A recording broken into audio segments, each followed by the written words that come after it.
Why do you think every... Greetings, everyone. This is A Shot of Whiskey, and as you can tell from the title, this is part 2 of my 5-part series where I go over an old video made by BuzzFeed where the racially oppressed minority Asians ask questions to the evil, power-hungry, bad, naughty race of whites. These questions focus specifically on culture and language. So without wasting any time, let's go ahead and address these questions.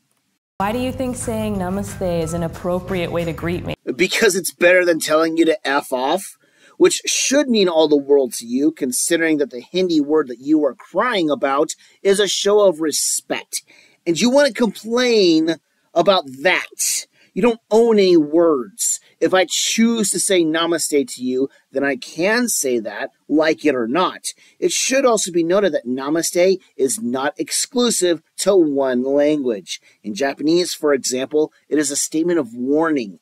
And thanks to the comment section of your video, I have also learned that namaste is a greeting in Greek. Cry harder, leftist.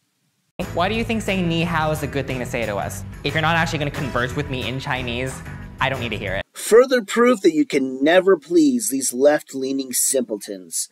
The left has been trying to push multiculturalism for many years, with one of the shoves coming in the form of telling us that only speaking English is some form of bigotry. They even have TV programs for little kids that do exactly that. Push multiculturalism, and the Chinese language is no exception. Have you never heard of Ni Hao Kai Lan? Your site pushes this, so don't complain to us. That said, as well as adding in my response to the namaste question, I sort of agree with these dullards in principle. You're in America, so I'm going to speak American English to you unless I don't want to. Bite me. Why do you think I eat dogs? I have 2 dogs. Considering that many Asian nations do have dogs as one of many sources of protein, it would make sense if someone were to ponder whether or not you do, regardless if you were born here or not. There's a reason why the stereotype of Asian restaurants taking stray pets is a thing. Once upon a time, that stuff did happen. Also, you having pet dogs means absolutely nothing. My mom used to have pet fish, yet she will still eat salmon and halibut. One of my sisters has a pet cow, yet she and her family will eat burgers and steak. The dog-consuming market had to get its origins from somewhere, after all, and it wasn't us whiteys making things up.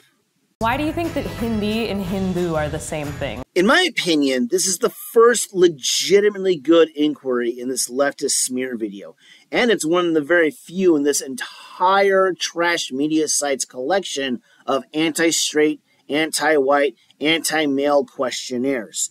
The simple answer is that many of us have never been told what the difference is, and most likely never cared to investigate. Now, when I did my initial response to this leftist garbage about 7 or so years ago, I pointed out that I used to think that the difference was that Hindi was singular and Hindu was plural. Since then, I have learned because I pursued the knowledge. And for those watching me who may not know, Hindi is a language and Hindu is a religion, but they do both originate from India. Democracy doesn't work! Please don't knock the land that I love. Jury duty. Oh, today I am truly an American citizen.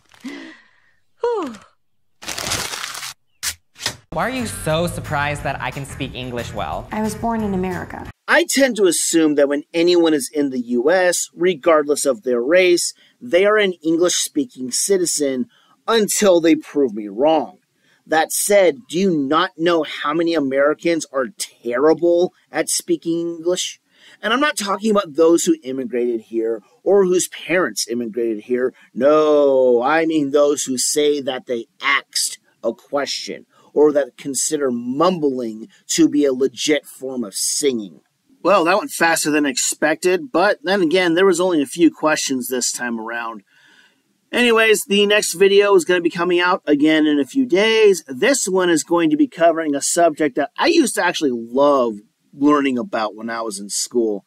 Geography. In the meantime, folks, as I always say, if you ever abuse alcohol, it will abuse you back.